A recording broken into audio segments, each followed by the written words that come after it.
കാലത്തെ കാത്തിരിപ്പിന് ശേഷം അബുദാബി ഒമാൻ റെയിൽ സർവീസ് യാഥാർത്ഥ്യമാകുന്നു. ഇനി മുതൽ ഹഫീദ് റെയിൽ എന്ന നാമത്തിൽ അറിയപ്പെടുന്ന റെയിലിന്റെ നിർമ്മാണം ആരംഭിക്കുന്നതിനു മുന്നോടിയായുള്ള ഷെയർ ഹോൾഡർ കരാറിൽ Etihad rail, Oman rail, Mubadala investment company എന്നിവ ഒപ്പുവെച്ചു. ഒമാൻ സുൽത്താൻ ഹൈതം ബിൻ താരിഖിന്റെ UAE സന്ദർശനത്തിനിടയിലായിരുന്നു കരാറിൽ ഒപ്പുവെച്ചത്. ഒമാനും UAEക്കും ഇടയിലുള്ള $3 ശതകോടി ചിലവിലാണ് റെയിൽ പദ്ധതി നടപ്പാക്കുന്നത്. നേരത്തെ ഒമാൻ ഇത്തിഹാദ് റെയിൽ കമ്പനി അറിയപ്പെട്ടിരുന്ന പദ്ധതി ഇനി ഹഫീദ് റെയിൽ പദ്ധതി എന്ന ബ്രാൻഡ് നാമത്തിലായിരിക്കും അറിയപ്പെടുക.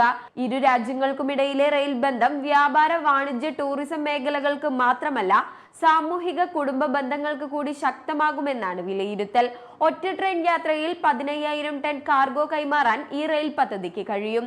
400 യാത്രക്കാരെ വഹിച്ചു മണിക്കൂറുകൾക്കുള്ളിൽ 200 കിലോമീറ്റർ വേഗത്തിൽ സഞ്ചരിക്കാൻ കഴിയുന്ന ട്രെയിനുകളാണ് സർവീസ് നടത്തുക.